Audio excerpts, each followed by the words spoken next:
Lors de la précédente vidéo, nous avions créé un atelier, puis fermé le logiciel Opal. Si nous ouvrons Opal à nouveau, comme nous n'avons qu'un seul atelier pour l'instant, la page d'accueil nous propose l'affichage de ce dernier. Lorsqu'il y a plusieurs ateliers, il est possible de choisir celui qui s'affichera grâce au menu Atelier. Ce menu permet également d'accéder à la gestion des ateliers et en particulier à l'affichage des propriétés de chacun d'eux. Ce qui peut être très utile si, au moment de la création, nous avons opté pour le modèle Starter d'Opal. Vous vous en apercevrez vite car vous n'aurez accès qu'à très peu de fonctionnalités du logiciel. Dans ce cas, sélectionnez le modèle classique puis validez. D'autre part, Opal propose deux modes. Un mode explorateur, dans lequel nous nous trouvons actuellement et avec lequel nous travaillerons toujours.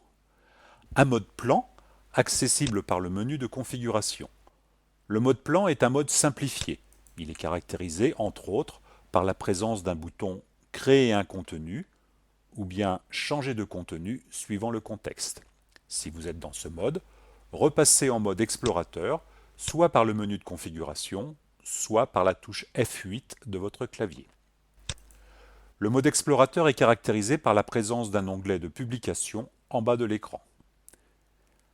Donc, en résumé, nous devons avoir téléchargé le modèle classique d'Opal et être en mode explorateur. Si certaines des fonctionnalités présentées par la suite n'apparaissent pas, vérifiez ces deux points. L'interface du logiciel comprend plusieurs zones. Une zone classique de menu, un volet explorateur de fichiers, une zone d'édition et d'aperçu, enfin, sous le volet de l'explorateur, des volets de plan, de réseau et le plus important, de publication.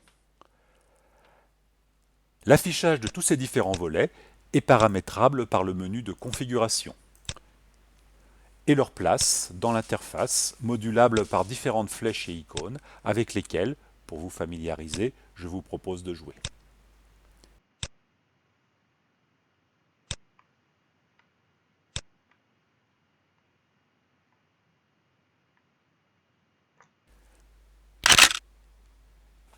Afin de pouvoir faire les manipulations en même temps que moi, je vous invite à choisir dans un premier temps un sujet de publication qui se prêtera à la mise en place d'un peu de texte, de quelques images téléchargées sur Internet et quelques vidéos se trouvant sur un site de streaming. Nous choisirons dans un premier temps YouTube comme site de streaming, car c'est sans doute le site le plus populaire, même s'il pratique une censure importante si l'on sort un peu trop de la non-pensée unique. Si vous n'avez pas pour l'instant d'idée de sujet pour votre module, pour le texte, ouvrez une page de génération de lorem ipsum, téléchargez 3 ou 4 images au hasard sur Internet au format JPEG ou JPG, choisissez une ou deux vidéos sur YouTube et ça fera la rue Michel.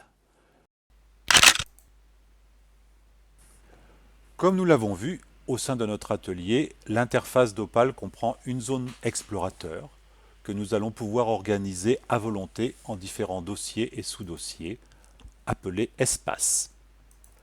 Dans ces espaces, nous pourrons placer les différentes ressources issues de notre disque dur ou directement d'Internet que nous souhaiterons intégrer au sein de notre publication finale. Ces ressources peuvent être du texte ou des fichiers texte, des images, des vidéos issues de notre ordinateur ou d'un site de streaming. Une fois cette organisation mise en place, nous ouvrirons dans la zone d'édition d'Opal un item appelé Module qui deviendra à terme notre publication finale, c'est-à-dire soit un mini-site web, soit un document PDF, soit un diaporama. Le module est l'entité globale correspondant à l'ensemble de la publication. Nous la diviserons en un ou plusieurs grains de contenu. Un grain de contenu est équivalent, dans une logique de publication web, à une page web. Les grains de contenu peuvent ensuite, si l'auteur le désire, être organisés en divisions ou activités diverses, mais nous verrons ces possibilités plus tard. Nous maîtrisons maintenant tous les concepts de base et nous allons mettre tout cela en application dans la prochaine vidéo.